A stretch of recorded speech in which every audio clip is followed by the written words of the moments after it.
Computer, here we go. Recording, yay, okay, hey everybody. Okay, so I'm going to share my screen now, and you will see all the wonderful slides that I created. So, oh, look at that. So, as you know, we are beset with a pandemic, and this is the glory time for epidemiologists.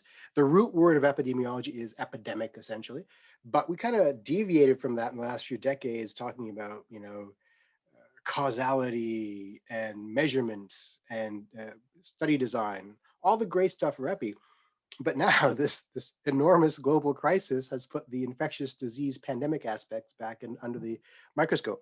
So I've been creating a bunch of online courses for medical students around the world, trying to get them up to speed to infectious disease epidemiology. And I'm sharing some of the slides I'm sharing with the medical students with you, and I'll talk around it as well.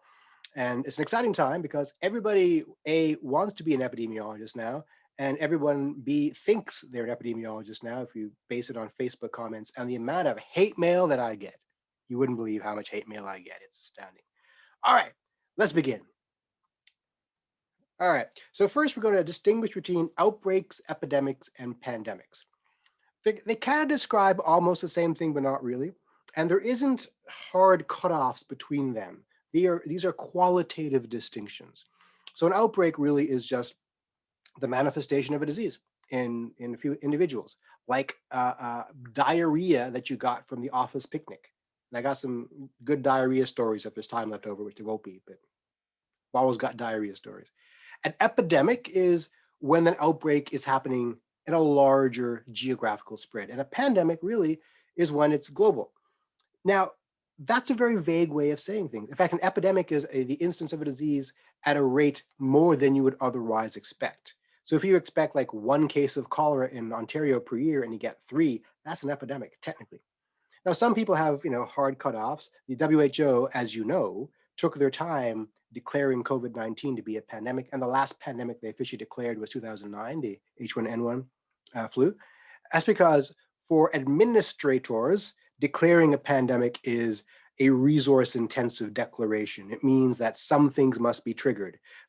Money now flows a different direction. Different surveillance systems have to be kicked in. So for administrators, it means something. For epidemiologists, it doesn't mean a whole lot. It just means a pandemic is just an epidemic that happens around the world. So what is an epidemic? Again, it's an outbreak happening on a larger scale. If I go back to that previous slide, really the distinction is not the severity. Like an epidemic is not more severe than an outbreak. It's just happening on a larger geographical scale. And a pandemic, the same thing, a larger geographical scale. You may have heard of the obesity epidemic, the diabetes epidemic, the stupidity epidemic. So epidemics aren't just of infectious diseases, but that's really how we think about them. But we don't use that term just for pathogens, pathogenic diseases. But for infectious disease, which is our focus for today, you can classify them according to the manner of their spread. And there are in general 3 types of spreading. There's the common source, the propagated, and the mixed. And the common source has 3 types as well: point common source, continuous common source, and intermittent common source. And here's some breakdowns of what those are like. So a common source epidemic is when everyone who gets the disease gets it from a common source.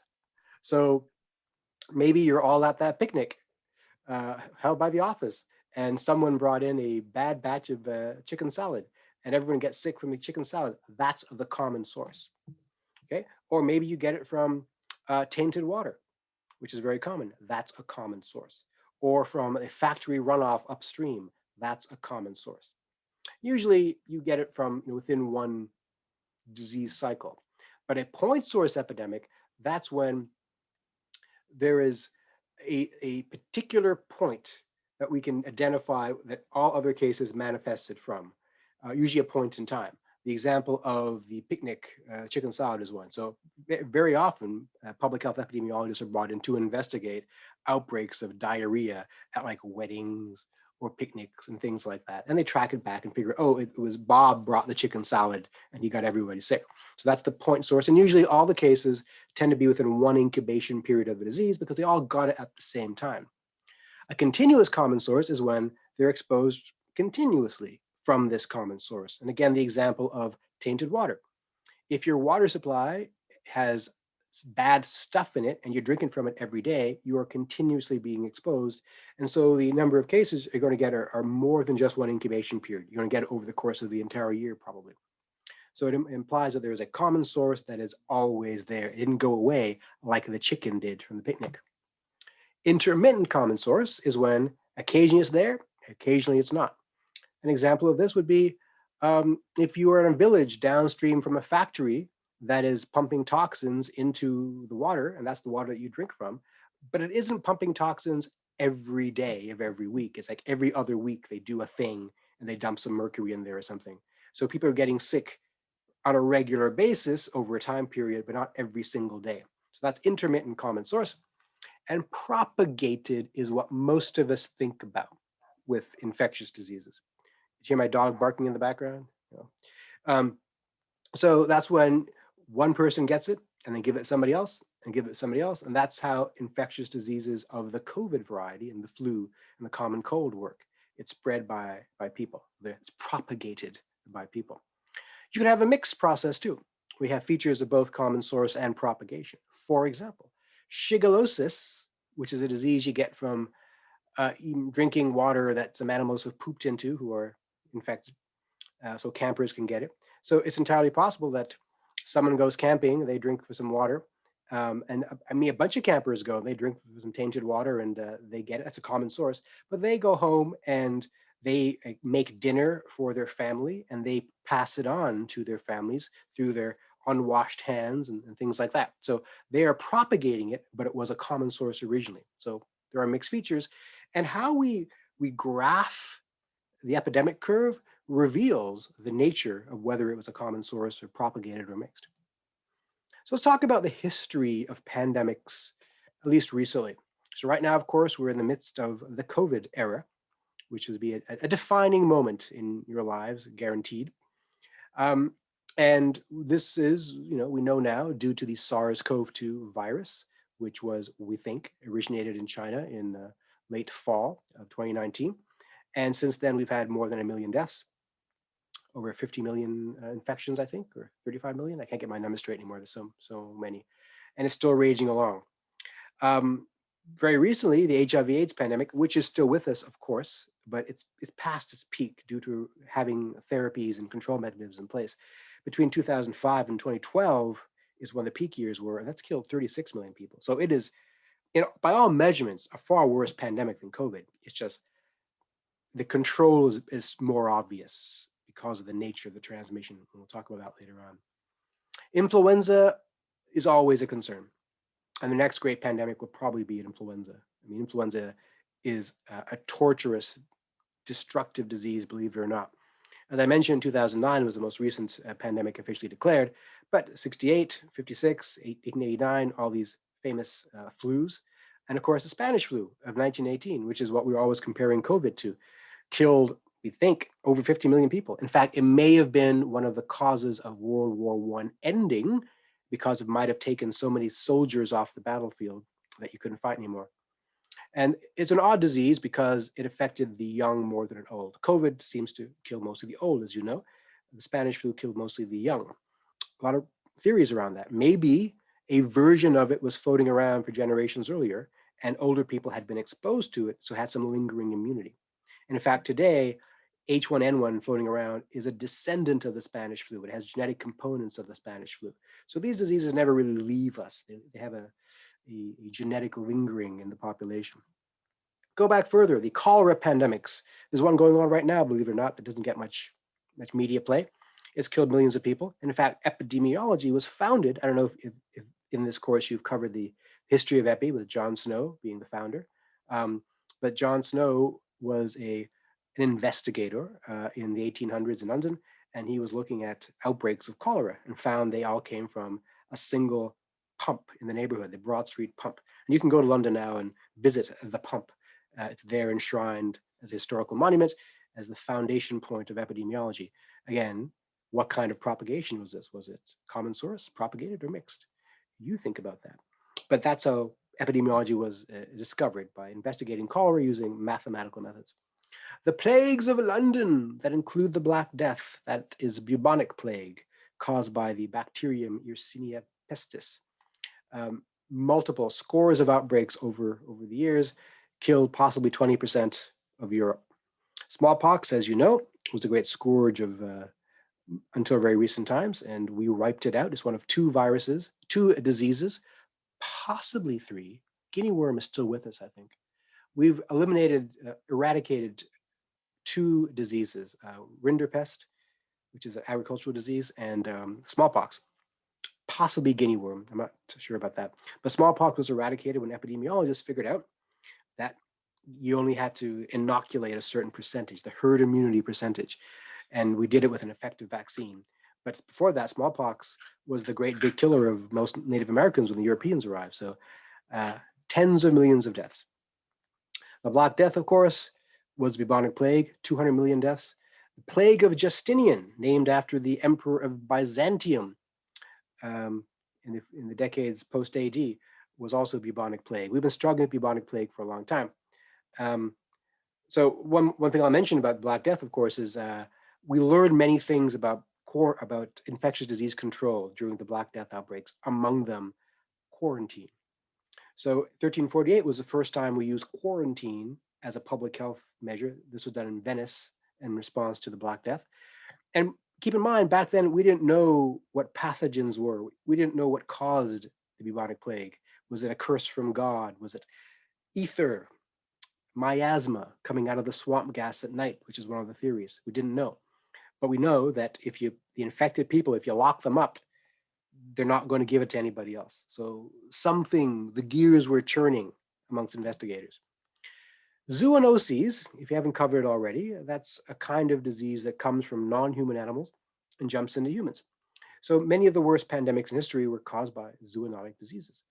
And many viruses and bacteria have this quality where they can share DNA if they are hanging out together. So two different animals, species are together, and an influenza virus that infects one gets to interact with the influenza virus that affects the others. Hey, I got this fun piece of DNA, maybe you want it, and they swap. So they have a different kind of evolution that allows more labile and agile adaptation. So zoonoses are caused by a bunch of things, not just viruses and bacteria, but funguses, fungi as well, and parasites. And here are some of the important zoonoses in history. COVID is a zoonosis. We think it came from bats, and we think it was amplified in a second species, the pangolin, before jumping into humans. And we think it's probably happened in the wet markets of Asia, where, again, a variety of species are coming together in a way that is unnatural, and often they are ill. So a caged bat is next to a caged pangolin, next to a caged chicken, and they're all kind of sick. And now their various viruses are interacting. Which brings me to a paper I read back in 2007 that showed us the lessons we learned from SARS. If you're too young to remember SARS, SARS was a big epidemic we had back in 2003, the precursor of COVID. And this was a wake-up call to many of us that we have very poor pandemic processes in place. And the three lessons that this paper put forth were, number one, transparency and messaging is key, which we have failed at, by the way, here. Number two, the best technologies are 19th century technologies. So we can talk all you want about apps and things like that, but nothing beats hiding in your house and wearing a mask. And number three is that animal husbandry might be bad for human health, which will, trigger a lot of the carnivores out there, I'm sure. But more and more, the more we interact with different kinds of animal species, the more we threaten infectious disease epidemics. HIV is a zoonosis that originated in primates. Malaria, of course, associated with mosquitoes. Ebola, the natural reservoir for Ebola, the place where it lives usually is bats, we think. Salmonella, turtles and unwashed chicken. Bird flu and swine flu are named that way because of birds and swine. That's where it comes from. Anthrax from livestock. Plague, we talked about plague already. There's some controversy over what the natural reservoir for plague is. Is it some kind of rodent, birds or something else? Who knows? Lyme disease, tick-borne. Toxoplasmosis we get from cats. And it's one of the reasons we keep pregnant women away from cats, because they can get toxoplasmosis and it's problematic for pregnancies. Histoplasmosis comes from bird droppings. Giardia from other kinds of animal droppings, etc., etc. So let's talk about how we get infected. There are a handful of ways. And this is important for COVID because if you're paying attention, as I think you all have been, and if you haven't been, pay attention because this is a moment in history that's interesting, especially for health science students.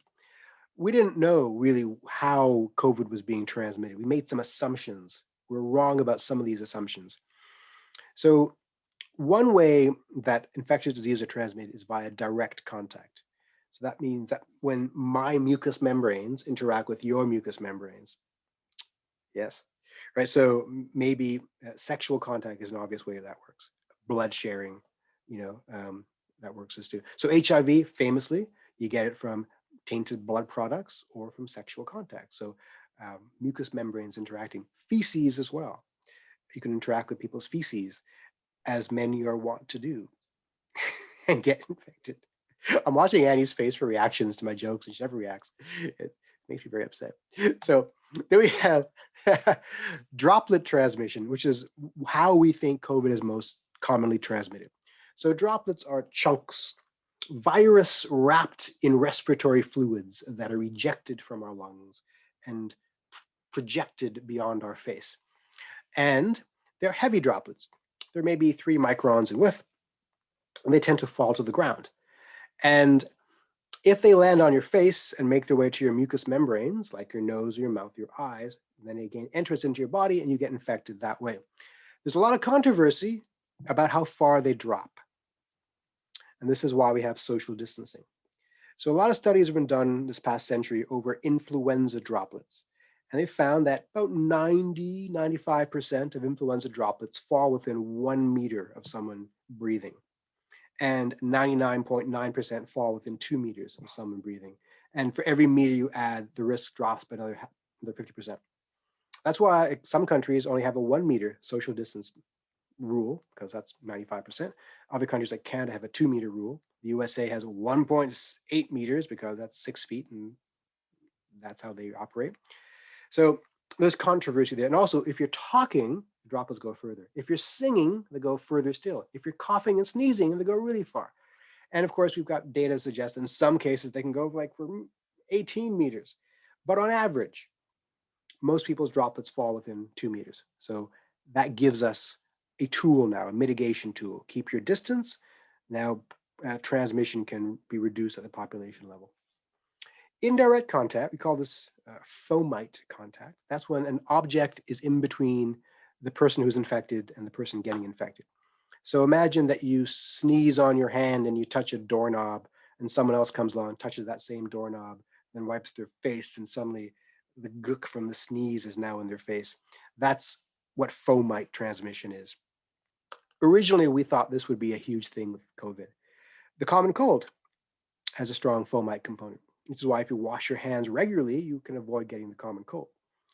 That's why we told everyone early on, just wash your hands and wipe down your groceries and deep clean the bathrooms and all these things I call hygiene theater, schools investing in all this money to clean classrooms and stuff, which really, frankly, doesn't make that much difference.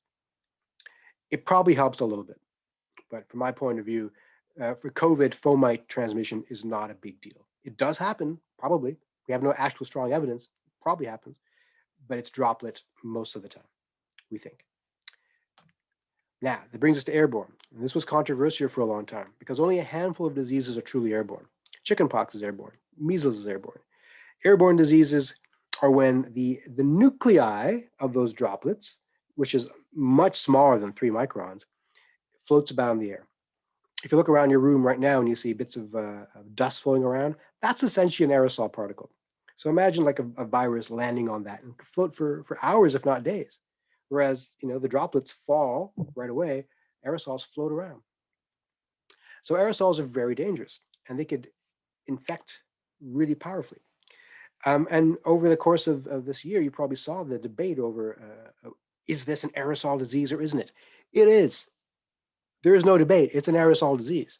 The question is aerosol now the major mode of transmission? It is becoming so as we control the droplets. The aerosol, by comparison, become more important. That's why long flights are dangerous. That's why schools, wear all the masks you want. If there isn't good ventilation, you're in trouble. Gyms, again, you need ventilation. That's why the push for ventilation is on, to get this stuff out of the air. Okay, so aerosols are huge. A vector transmission, that's when like an insect, a living animal, is the thing that transmits the infection. So mosquito bites a malaria-infected person, gets a plasmodium parasite, bites somebody else and transmits it that way. People thought that COVID would be vector transmitted. It is not. Don't worry about that. Okay, so disease transmission has, essentially three moments or three important components. There's a reservoir. That's where it is right now. The natural reservoir is where it lives when it isn't here. Like I said, the natural reservoir of Ebola is probably bats, but somehow made into people. And if we wipe it out in people, it'll just go back to bats. So eradicating a disease with a natural reservoir that's not human is difficult. It's possible, but difficult. So the reservoir is the people it's infecting. Now the mode of transmission we've gone through already. Droplet, fomite, aerosol, etc. And then of course there's the susceptible population, the people who don't yet have it, but who can get it. So they can get it as the stuff enters in their eyes or the nose or the mouth or through their skin through an insect bite or a syringe or something that can break the skin. So suddenly, for transmission to occur, all three of these things must be present. There must be a reservoir, a way to get out of the reservoir, and a person that can accept it. So it gives us an opportunity now to impose infection control tools in between each of these boxes here. Like if you are not near the reservoir, you cannot get infected. If the reservoir is quarantined, you cannot have a mode of transmission. If there is a mask between the reservoir and the susceptible person, there is no mode of transmission, et cetera, et cetera, et cetera. In pandemics, there are in general, two phases. One is which there is slow transmission, or sometimes pathogens in general have slow transmission. Then you can do something kind of easy. You can deploy TTI, testing, tracing, and isolation tools. So imagine COVID has just arrived on your shores and you saw it coming and you're ready. Then we just monitor the population. For the first sign of someone infected, you descend on that person, contact trace them, make sure you know everyone they've come in contact with, and you test everyone and you make them quarantine. Now it's unlikely that that disease is going to take hold in your population and spread. On the other hand, once it starts spreading, the second phase, then you have to deploy some other tools. TTI alone will not be sufficient. You need mitigation tools. These mitigation tools we'll talk about in a second. You probably know what they are already. And the goal for the mitigation tool is to, again, flatten the epidemic curve. And I think we're talking about epidemic curves. I don't remember what kind of slides I put in here, but you'll see that in a second. So testing, tracing, and isolation. That's our first layer of control here. If we don't know who has it, then we're lost already. So testing is important. Tracing is the second half of testing. You got to trace to figure out if the person you found who has it gave it to somebody else. And you isolate them, as we learned in 14th century Venice. Quarantine them so they cannot interact. Even if you haven't got a cure, you can prevent them from spreading. So the mitigation tools we have, we mentioned hand washing, which works great for the common cold. It can't hurt with COVID. Distancing we talked about for droplets. Masks and gloves are good for, again, the reason masks work. Masks are not PPE, they're not personal protective equipment meant to protect yourself, unless you're wearing a medical grade fine 1 micron or 3 micron fabric. If you're wearing a regular cloth mask, the reason you're wearing it is for it to be a windbreak so that your breath doesn't go 2 meters, it goes a couple of centimeters. Now suddenly you don't have to stay a meter away from someone, you can walk right by them and their mask prevents the droplet from going further. In general, again, this is all about population. When you scale this up to a population, it has mitigation effects. Cleaning toilets is important for some diseases. Now, COVID is transmissible by feces. We have found viral residue in people's poop. But so far, no one we know of has gotten it from interacting with anyone else's feces. So if that's your thing, poop interaction, you might be okay. So, and of course, quarantine is another tool that we always have. All right, epidemic curves, epi curves. Everyone's now an expert in epi curves because you see them on the news every single day. It's so exciting. It's so exciting arguing with overnight armchair epidemiologists on Twitter who've learned everything from the news. You hear the frustration in my voice, you know where it comes from. Good times. So the epidemic curve shows us the frequency of new cases, incidence rate, based on the date of onset. Now, it's not a proportion, it's raw numbers, it's numerator data only, which is useful in outbreaks. When you're comparing populations, then that denominator data becomes interesting. So the shape of the curve tells us about whether it's propagated or common source or intermittent, and the horizontal axis is the time and so forth, and the vertical is the x-axis. So here's epicurves. Why include this slide? Let's skip it. So here's a epicurve, right? In general, we expect them to be symmetrical. That's from something called Farr's law. And Farr observed that the rate of climb is often the same as the rate of decay. But you know what? It often isn't. So Farr's law isn't a law, it's an observation. And I know that the province, when they release their modeling numbers and stuff, they're always applying Farr's law for the symmetrical curve, which is interesting to me. I don't know why exactly they do it, because it's almost never observed to be symmetrical. So here is a point source outbreak, looks kind of like this. So here can you see my mouse? Hopefully, okay. So the point source here it's because there's one point in which people got infected. The cases rise and then they decline, but they're not being reinfected. A continuous common source, they never go down because they're always getting reinfected. And intermittent common source, well, you see it up and down like this. Okay? So, and a propagated one looks a lot like this, multiple waves, which is why we're in a second wave, as we call it, or a second resurgence, as I prefer to call it, because wave implies you just got to wait it out. Right. So here's an example of how you can use an epicurve to learn about things. So here's an example: lab testing criteria changed, and that sort of changed how we defined a case, and numbers went down a bit. Now we started banning people at this date, and our exponential growth kind of leveled off a bit. So we knew that intervention resulted in some results. It's not conclusive, it's suggestive. But an epicurve we use to monitor in real time the impacts of our mitigation strategies. I'll check the time here. Okay, great. All right. So epicurves are lagging indicators because there's a delay between when people got infected and when their symptoms arise, when they got tested, and when we know about it. And that's when we add that dot. Now, a proper epicurve will be backdated to the point of actual infection, but oftentimes it isn't. Okay. So often the date of illness is not known. So public health hasn't got that information. And so you're plotting the date of reporting, which is not very accurate. It's created a lot of chaos in understanding COVID, showing where spikes happened here, but in fact they didn't, they happened earlier. Really quite confusing. So these lagging indicator effects are quite profound and important. Remember that deaths are also lagging. So even though here in this curve here, the incidence rate is going up, then down, and you think you're out of the woods, your hospitalization and death rates are increasing, even though the incidence rate is coming down, because this group here, the peak of the deaths, represent the peak of the incidence rate some weeks earlier. So with COVID, it takes about 2 weeks to resolve on average a case. And then if you're going to be hospitalized and die, that's between 3 and 5 weeks.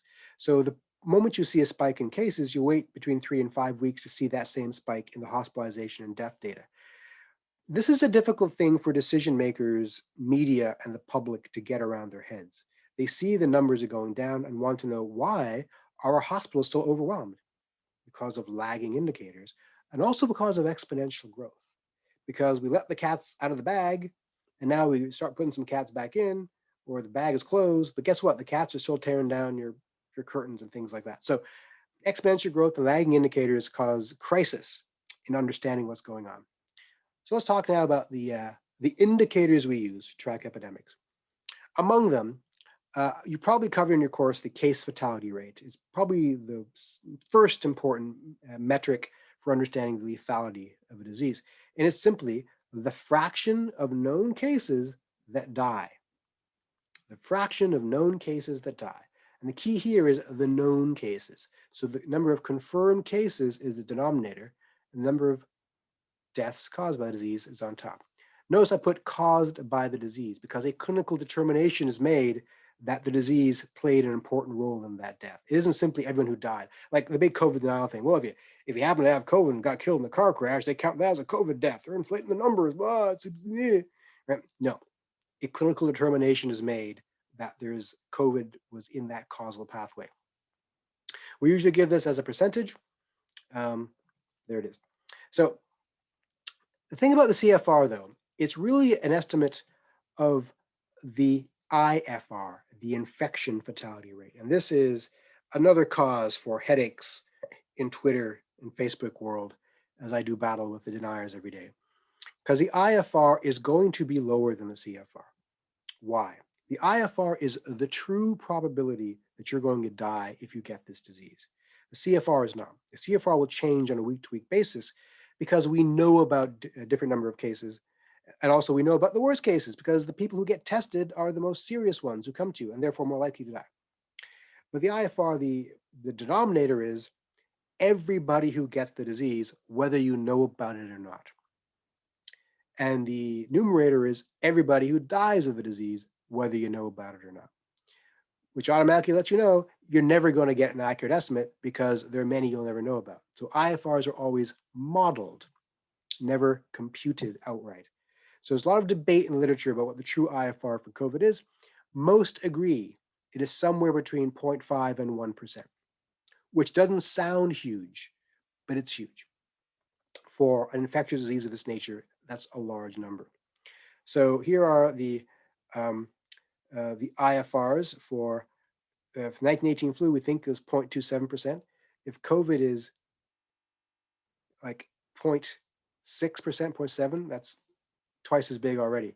2.6% for 57 USA flu, that's pretty high. Yeah, that's a pretty lethal disease.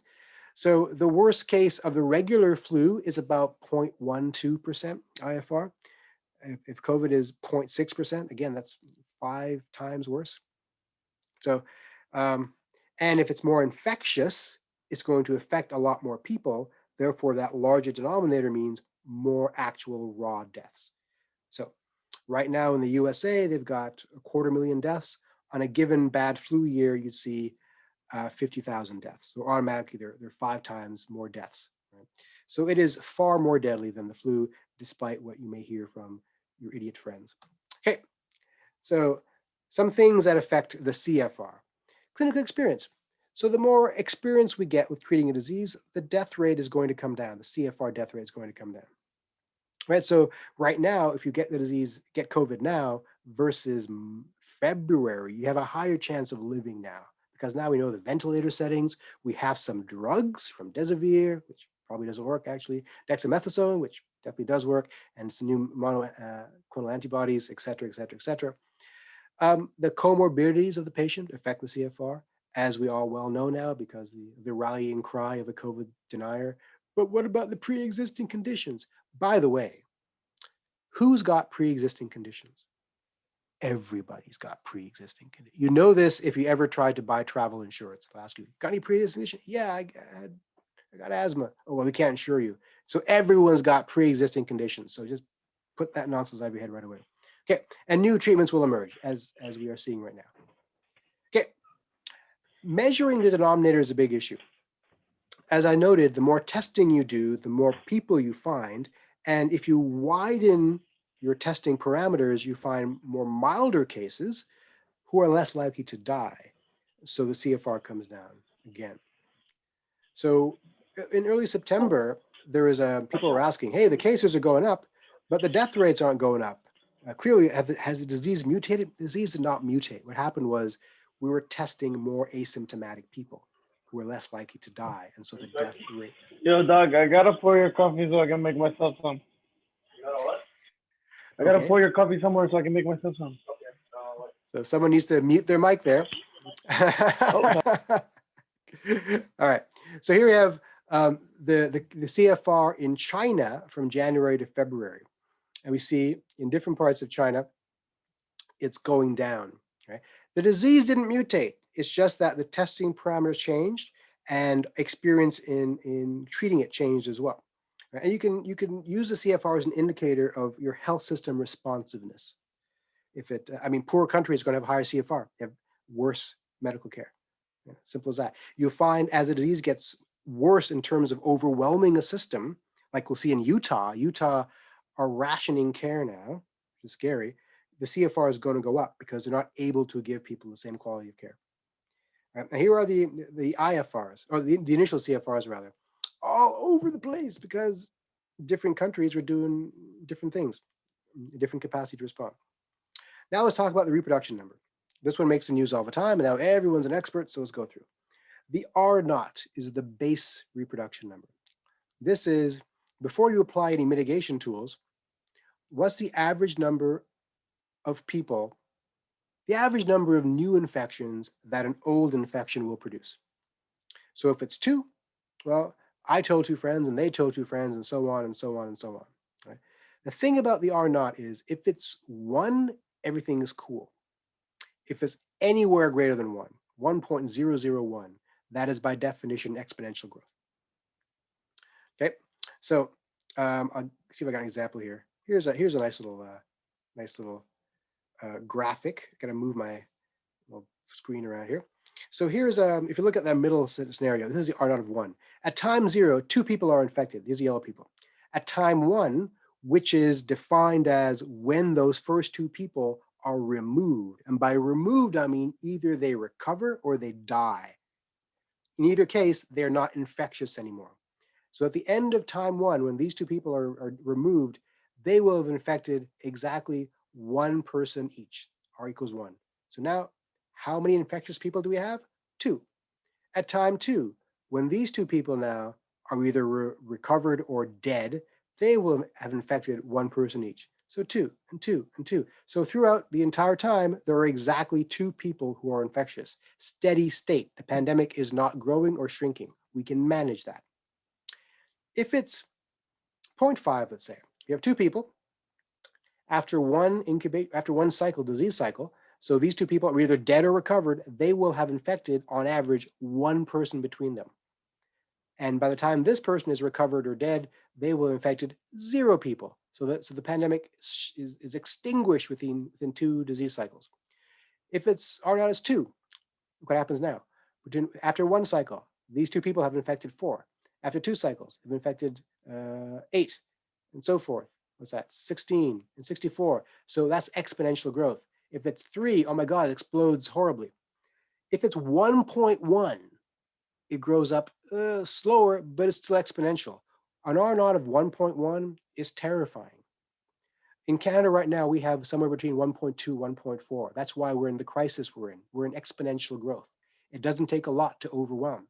This is what I'm trying to get people to understand so often is we are not wired to understand exponential growth. Our brains are linear oriented. Compound interest is exponential growth. If you invest in that great stock early on, you can put in $10 when Apple was like really, really cheap and be a millionaire today. If you wait until the exponential growth is really late, you got to invest like several $100,000 to get that million. So that's why it's important when we see an R naught greater than 1 to act hard and early to get it on the ground floor so that you don't have to do anything worse later on. So again, if the R naught is greater than 1, there should be 1 there, then we have epidemic is worsening. If it's equal to 1, it's holding steady. Less than 1, it's diminishing. Okay. So the things that affect the R naught is the rate of contacts. That's the first thing. How many people do you interact with in a given day? The probability of infection. Okay, so maybe if you're interacting with people, but you're not touching them and you're wearing a mask and the disease is not airborne, the probability goes down. And the duration of infection. If I'm infectious for like weeks, I got a lot more chances of passing it on. If I'm infectious for only half an hour, very low probability of passing it on.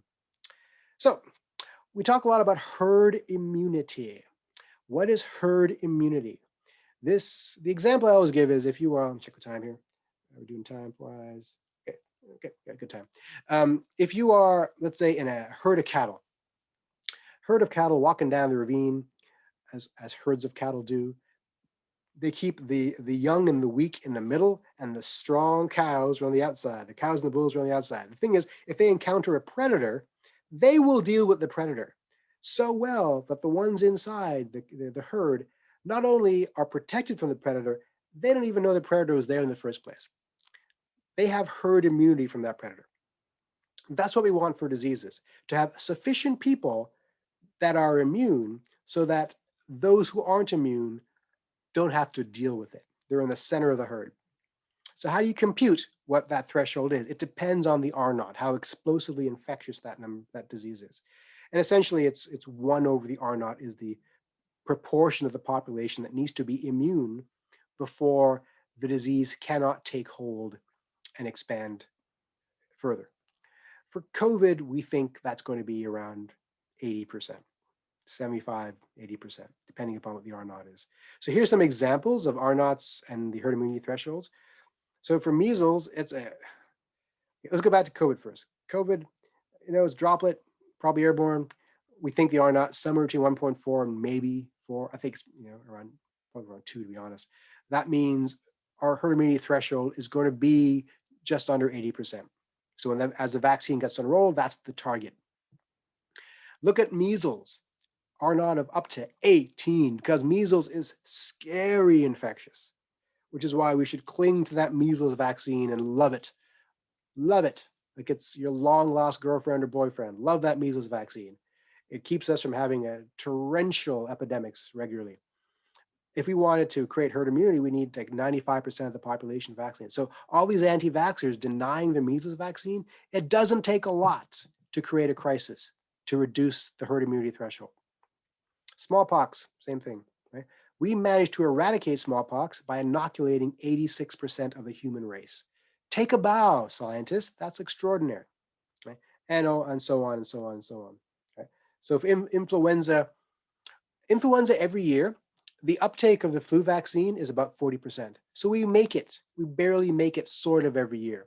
That's why we don't get really bad flu seasons when a lot of people die. Thousands still die. It isn't bad as we think because every year enough people get it that we achieve something resembling herd immunity. And by the way, you can lower the herd immunity threshold by maintaining mitigation strategies. So for the COVID vaccine, we need 74 to 80% of the population to get vaccinated to have perfect herd immunity. But if we get 50% vaccinated, that'll keep the disease at bay if we're also wearing masks and distancing, because the artificial R naught will come down. It won't be an R naught, it'll be an RE, right? An effective reproduction number, but semantics.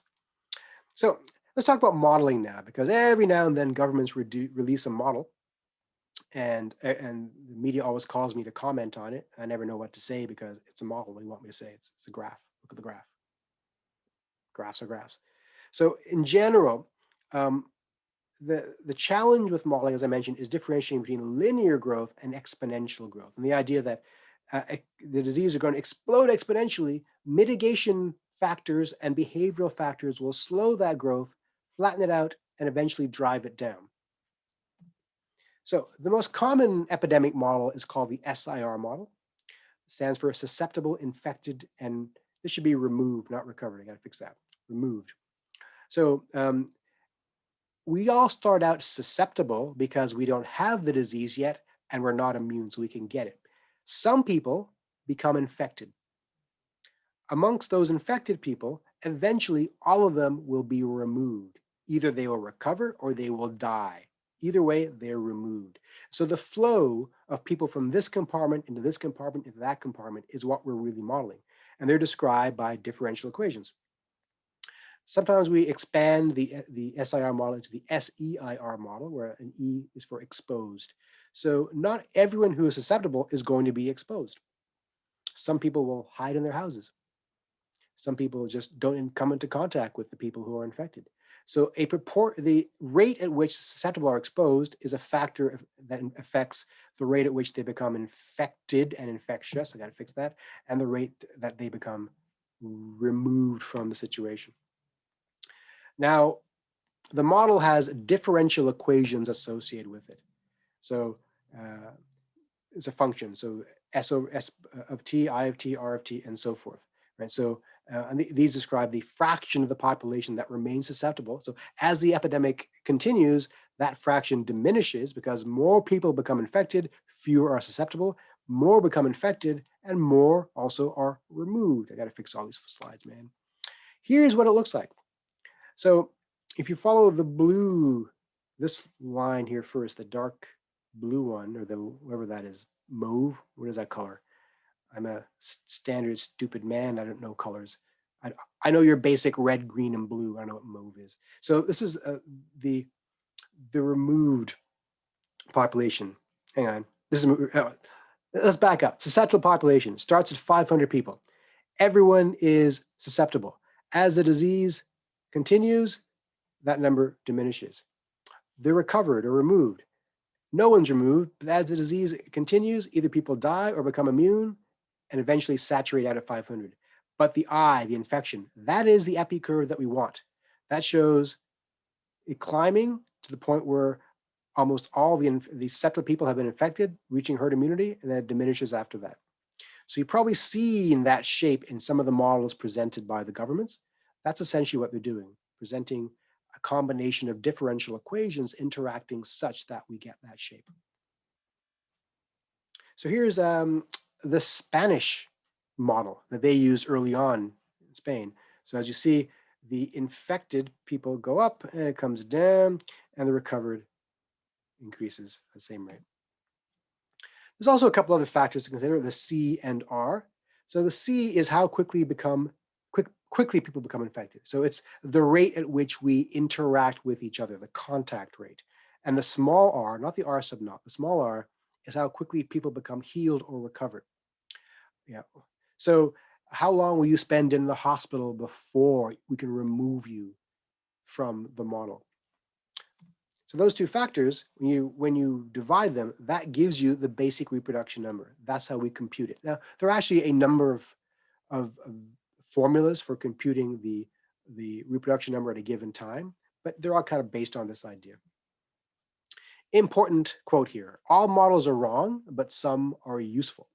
What does that mean? It's what I say to all the reporters when they ask me to comment on a new model. This is not a crystal ball. It's not a prediction. It just tells us the shape in which things are going. The magnitude is probably going to be wrong. Right now in Canada, we're predicting 60,000 cases per day by the end of the year. I personally think that's far too high, but we can argue over the magnitude, but the direction is not wrong. It's definitely going to increase. And the point of that model is to show that with the current public health measures in place, we're still seeing exponential growth. If we reduce personal contacts, we're still going to see exponential growth. If we let things fly and expect people to interact as much as they will over Christmas, we're going to see explosive exponential growth.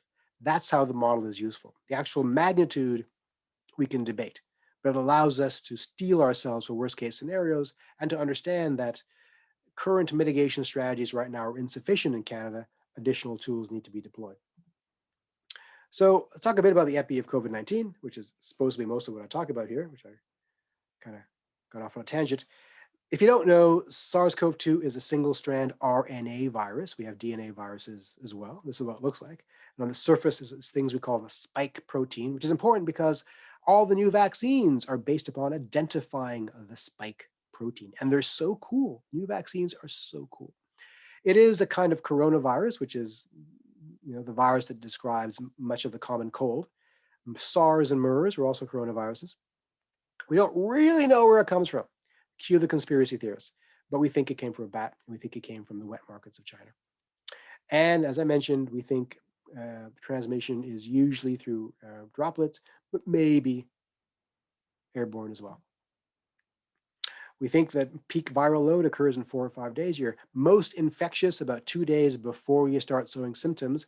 So this is an asymptomatic pandemic, which makes it doubly scary and doubly hard to control. And we think that the basic reproduction number is between 1.4 and 3.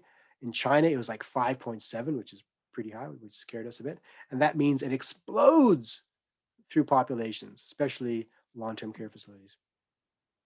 So the challenges for COVID are its very high transmission rate. It may not seem high if you don't study the stuff, but it's quite high. It's higher than the flu. And we have many asymptomatic people that are spreading it. And you're going to see right now in the USA, we think that 60% of transmission is caused by asymptomatic people. When I made this slide, no vaccines were available. Guess what? We have vaccines. Let's have a drink to science. Good vaccines too. So we're going to be out of this by next year, I predict. So don't worry too much about it. It has a relatively high hospitalization rate as compared to the flu. And therefore, there's a strong possibility to overwhelm our hospital systems, as we saw in Italy, as we are seeing in parts of the USA. So how do we know if we're doing enough testing? There's an important indicator called the test positivity ratio, and that is the fraction of the number of tests that you are done that come back positive. Again, everyone knows about this now. When I first started doing interviews back in March, I had to explain how this works. But everybody talks about the TPR, the test positivity ratio. In general, it is a good benchmark to determine if you are testing enough. So the thing about the test positivity ratio is two indicators in one. It tells us the numerator and the denominator. So the numerator, obviously, the number of things that come back positive we care about. The denominator, are we doing enough testing? So if the number is high and you test more and it stays high, oh my goodness, that means you've got deep penetration into your community. If it comes down as you test more, it means your problem is you weren't testing enough or not strategically enough. So it's a very good indicator. And we use this indicator to make some decisions. So in New York, they decided that 3% TPR is when you close schools. Here in Ontario, the TPR in coordination with the incidence rate and hospitalization rate are what we use to determine if you're in the green zone, the orange zone, the red zone, etc. So how do we control COVID right now? As you know, we have our mitigation tools, distancing, masks, and hand washing. I have an entire shtick where I talk about the tools available to the government. We have choices between hard suppression, suppression plus mitigation, or elimination. So Australia and New Zealand have the elimination strategy, the COVID zero strategy. What we have now is a circuit breaker attempt, which is a short suppression strategy, all of which is debatable. And there is no right answer, except the one that I think is right, which I won't share with you. So we have, this was a famous graph by Thomas Pugh back in March, and he changed the way we think about this. He talked about the hammer and the dance, which I thought was what we were doing, but we didn't dance well. The hammer was a hard suppression, hard lockdown, drive the cases down. How's it work? It works because if you cannot see people, if you can't go to work and go to school and interact with people, you cannot spread the disease. So after a couple of disease cycles that are rather the RT drops low and the incidence rate dwindles very, very low, then when you open up, you deploy overwhelming public health tools to test, trace, and isolate, and you dance. You hammer, then you dance. The problem is you can only dance if you know the steps. We lost a step somewhere down the road, and now we have to hammer again. And so the dance tries to keep the R below 1. Right. That's the COVID part of today's lecture. Let me check the chat screen to see if any questions before I would continue on to, right? No questions about COVID. I'm going to go on now to talk about grad school stuff. Let me go back to my sharing of screens. Sharing screen, no, wrong screen. Sharing the screens, there we go. Okay, I'll talk about a bunch of things, MPH versus MSc versus a bunch of other things. And first, I'm going to share, this video with you, obviously, but I do have a couple of blog posts you might be interested in. One is how to write a letter of intent for grad school. It's pretty good, if I can say so myself. Explains what you need to know for your letter. The letter does matter. And how to pick a grad school. Some of the factors you may be considering. If it's epidemiology, they're all good. Don't worry about it. Okay. And I got a couple of videos we had made earlier on with the Society for Epidemiology on how to apply to grad school, some of the tips and so forth. So let me close this window and talk about some stuff now. All right, grad school.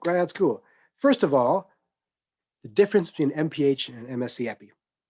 Epidemiology is the science of the gods, handed down from Apollo to we mere mortals so that we can have dominion over the beasts of the world.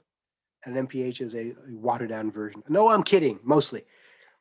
Here is my take on the history of MPHs in epidemiology. And I'm sure the administrators will disagree with me, but I'm right.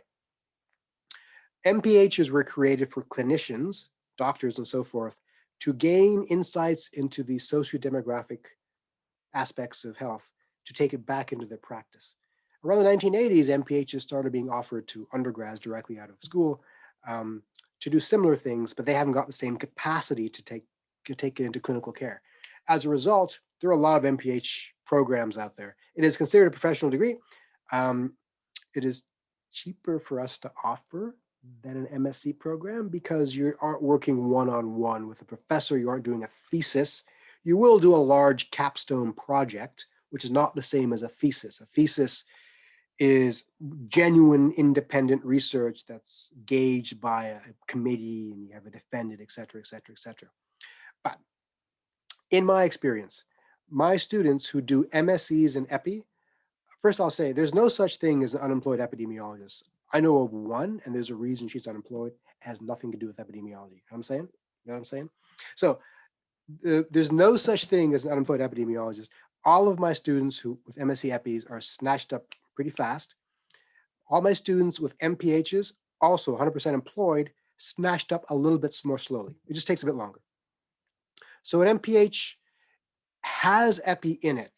They do EPI courses, they do a biostats course, not to the same depth as an epidemiologist will, and they will not gain the same research intensity, but they can do research.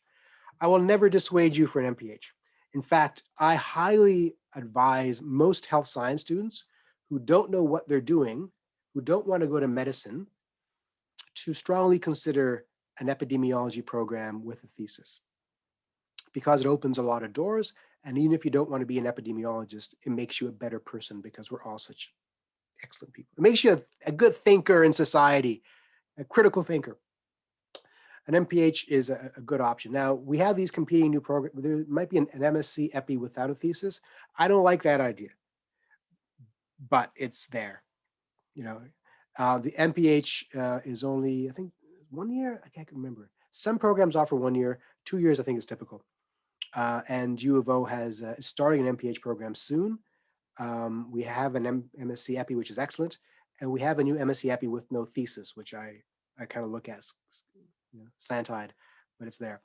Now, our interdisciplinary master's program, I'll be honest with you, it's got some issues. And I say that as one of the people who created it.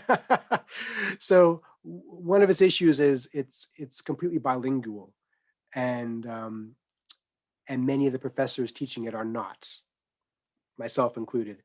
And as a result, often we don't do a great job.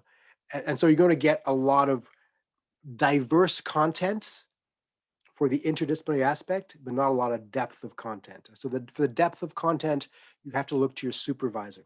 So if you don't know, if you're doing a thesis, you have a supervisor that oversees your project. Most of the learning you will do is via your thesis. So in our MSc Interdisciplinary Sciences program, you choose your supervisor well and choose a thesis well. Our methods are light. We introduce you to the idea of certain methods. There's a couple of exceptions. I mean, Angel Foster does a fantastic qualitative component. So you learn to do good qualitative work. But you won't get the same amount of statistics or research design as you would in EPI class. You won't get the same depth of qualitative work that you would get in a social sciences class, but you do get a good rounded understanding of all those things because it's interdisciplinary. I'm not dissuading you from the program. I'm explaining its strengths and weaknesses, okay? Because it is a good program in many ways and a bad program in some ways too, which is true for everything. I'm obviously biased towards EPI for many reasons, mostly because of the strong research bent and the fact that you can take it many places. We also have programs on this campus. The Telfer has a good health systems master's. And they, in my experience, they lean towards the qualitative side as well, which is fine. But don't forget, any program that you take, you can always take graduate courses in any other faculty. You just need permission from that faculty. It's very, very common. So let's say you do a master's in interdisciplinary health sciences and you want to do a course in advanced biostatistics. We don't offer that in health sciences. The EPI program will. You can sign up for that course. if your supervisor allows you to do so. Right. So your education is entirely in your hands. What was I going to say? Throw some questions at me if I'm blabbering, because I can talk about this forever. The thing about epidemiology, which I want you to consider, is the path before you is both governmental and private sector, and the skill sets are transferable into such areas as big data, machine learning, the corporate world, et cetera, et cetera, et cetera. Maybe even pandemic planning. That's obviously going to be a big thing now from now on, and your experience is going to be relevant to the rest of the world from now on.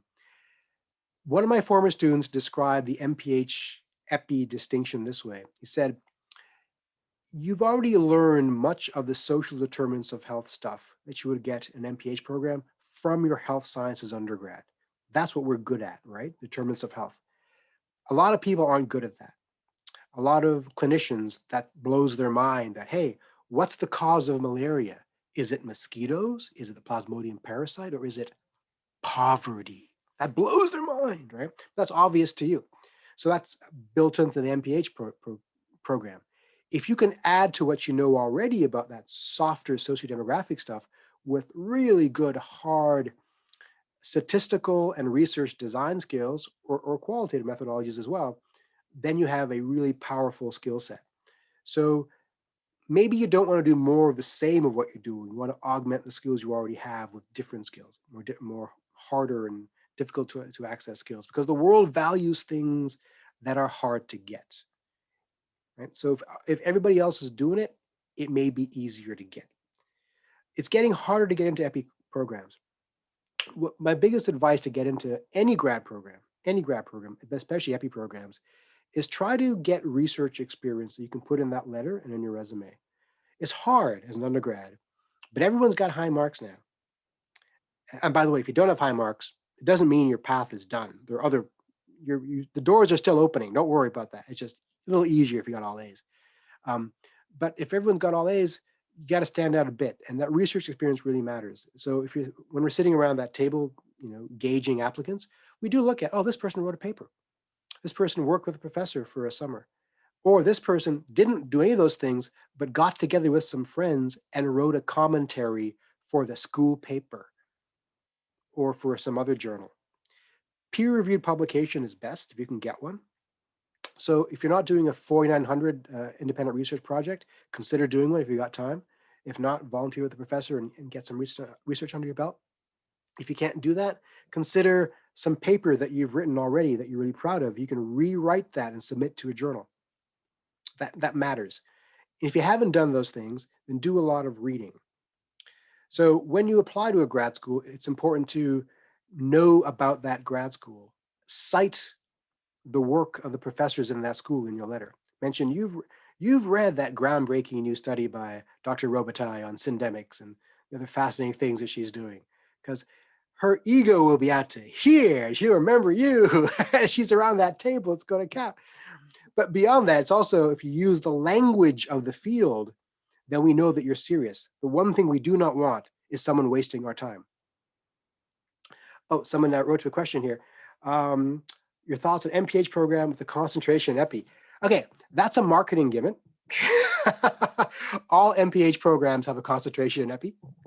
So I'm going to sound really cynical here, but I think you need to know the truth. And this is my version of the truth. Your market is employers. The university's market is you. The two are not aligned necessarily.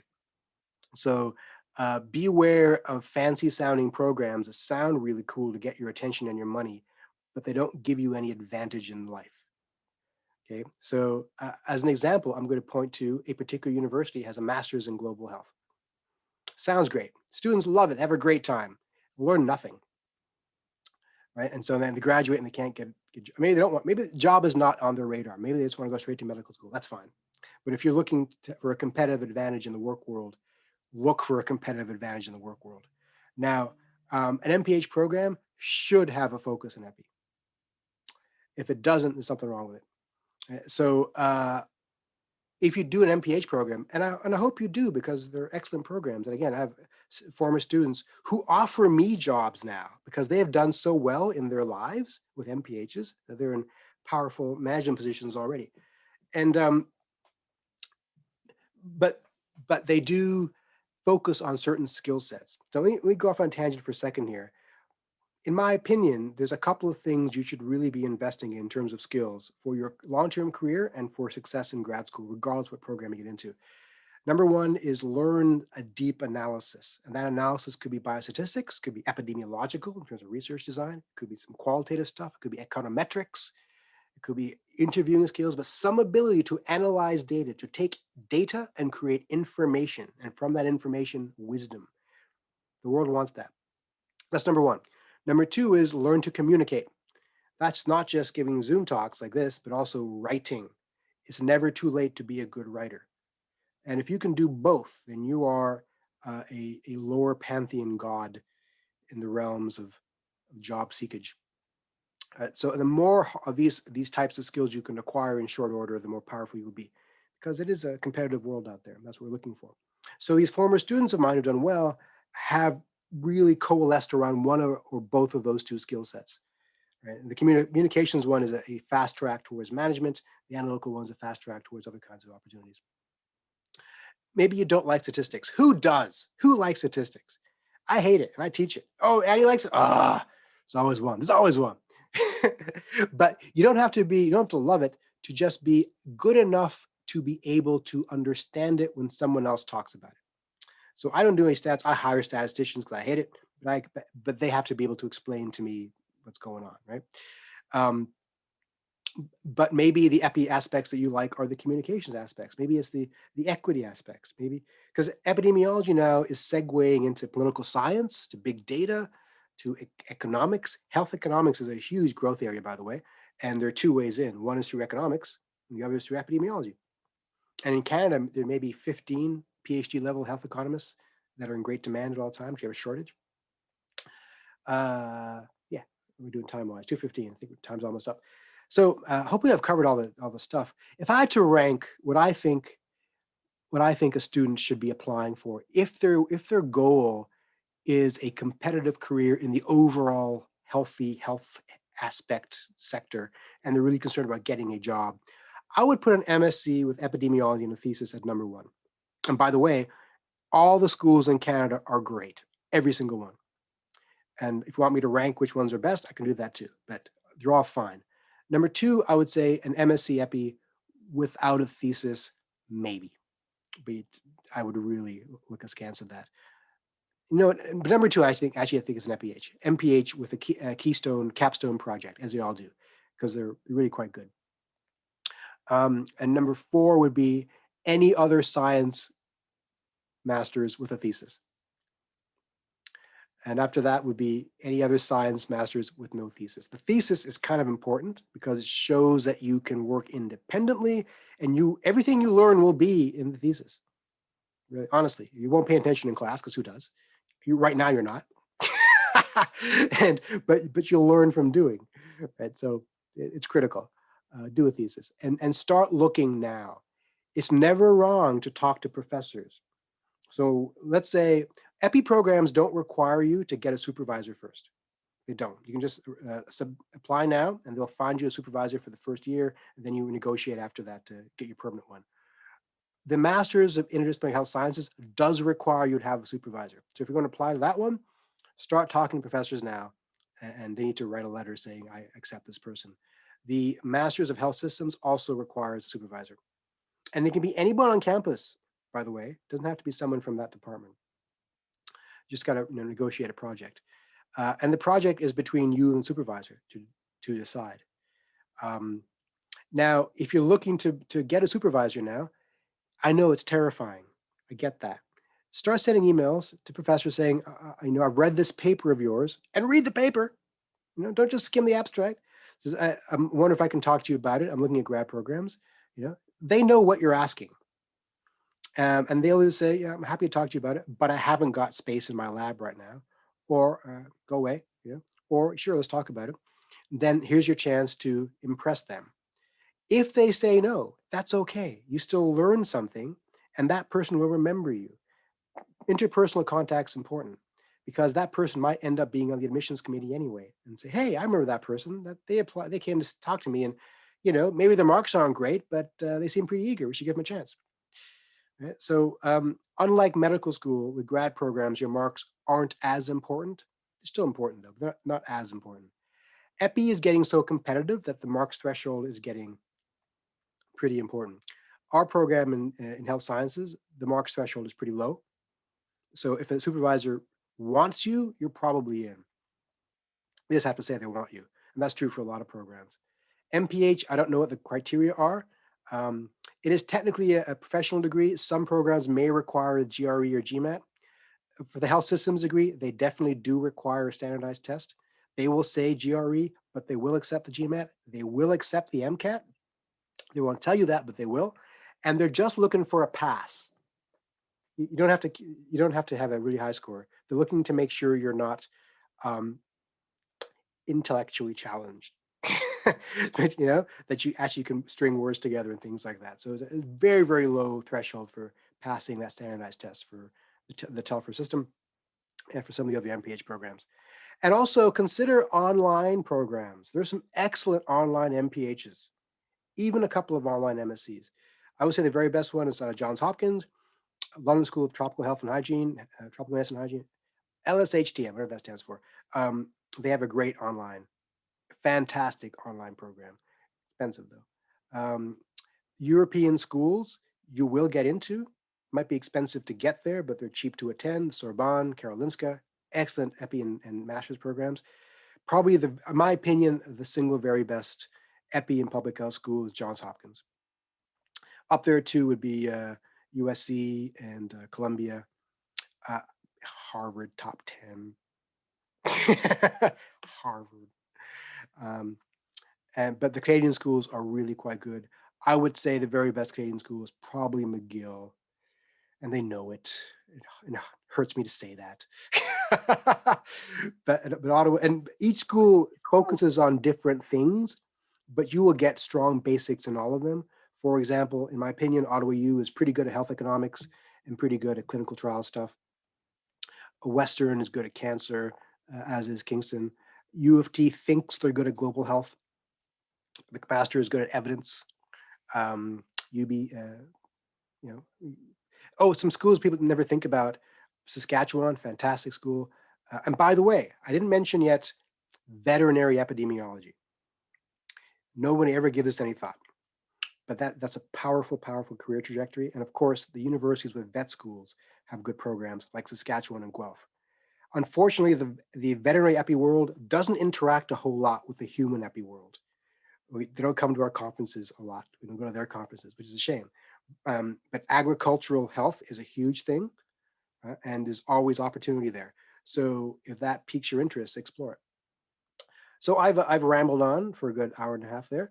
I will stop it there unless there are some questions. I don't see any questions in the chat screen, or somebody want to pipe up? Anybody? Anybody? Nobody? Tell me a joke. Nobody? Silence from the peanut gallery. I miss teaching. Not really. I was hoping we were going to see the baby. Oh, he just left. So I'm visiting my parents right now, and my girlfriend / wife, whatever you want to call her, I don't know. I got a silicone ring. Took him to her place. My dog's here. The baby puked on me. So I was on the National this morning. You'll see it tonight on tonight's broadcast. And I combed my hair, I shaved, and I took the camera up, and the baby puked on me seconds before going on air. So tonight you'll see me on TV, and I'll be covered in prunes. It makes it for a better interview. Yeah. So I'll brace for the hate mail. By the way, I do get hate mail every day, and the hate mail this is the thing with epidemiology you have to understand. We are having our moment right now, no question, but we are being unfairly blamed for the economic restrictions. So, that's the flip side of a little bit of fame at the moment for our profession. And I do worry that at the end of all this, people will think either we overreacted or we didn't, or we underreacted, and no one will thank us for having any sort of insights. But there it is. All right. I'm getting all these wonderful thank you messages on the chat screen. Thank you so much. I love it. So hopefully we'll put I this on knew they'd YouTube. love you. Ah. And oh, here's I my absolutely loved it. I buy these Captain America t-shirts in bulk from China. They're $1.99 each. And so the baby pukes on them. Nice. Thanks so much. Okay. Much appreciated. Logging off. Bye-bye, everybody. Bye.